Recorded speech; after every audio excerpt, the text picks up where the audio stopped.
আপনার কি ঘাড়ে ব্যথা, পিঠে ব্যথা, কোমরে ব্যথা এমনকি শরীরের বিভিন্ন জায়গায় প্রায় সময় ব্যথা অনুভব হয়ে থাকে? আপনি কি জানেন এই ব্যথাগুলো কি কারণে হয়ে থাকে? এবং এর থেকে খুব সহজেই কিভাবে মুক্ত হতে পারেন সে সম্পর্কে আজকের এই ভিডিওতে আলোচনা করব। তাই সম্পূর্ণ ভিডিওটি দেখতে থাকুন। আসসালামু আলাইকুম, আমি সাইফুল ইসলাম ফিলক্স থেকে। প্রথমেই বলবো এই ব্যথাগুলো কি কারণে হয়ে থাকে। প্রথমত এই ব্যথাগুলো হয়ে থাকে আমরা দীর্ঘক্ষণ একই জায়গায় বসে থেকে কাজ করার ফলে। আমরা দীর্ঘক্ষণ যখন একই জায়গায় বসে থাকি তখন কিন্তু আমাদের মাংসপেশিগুলো স্থির হয়ে যায় এবং সেখান দিয়ে রক্ত সঞ্চালন কম হয়। আর এই কম হওয়ার কারণে কিন্তু ওই জায়গাটা ব্যথা অনুভব হয়। দ্বিতীয়ত হচ্ছে ভুল ভঙ্গিতে বসার কারণে। আমরা যখন একটু সামনের দিকে এগিয়ে কুঁজো হয়ে ঘাড়টা একটু ব্যাকা করে বসি তখন কিন্তু আমাদের এই ঘাড় ব্যথা, পিঠে ব্যথা, কোমর ব্যথা হয়ে থাকে।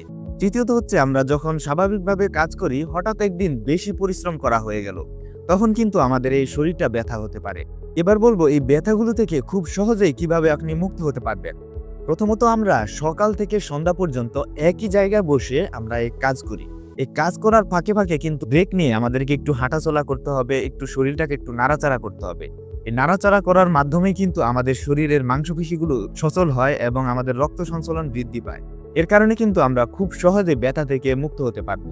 দ্বিতীয় যে বিষয়টি রয়েছে খুব সহজে ব্যথা নিরাময়ের জন্য, সেটি হচ্ছে সকালে অথবা বিকালে একটু সময় করে একটু ব্যায়াম বা হাঁটাচলা করা।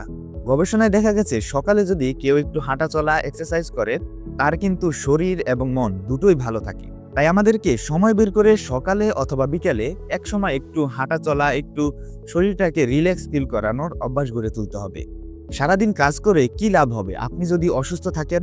তাই আপনাকেই আপনার শরীরের দিকে অবশ্যই খেয়াল রাখতে হবে।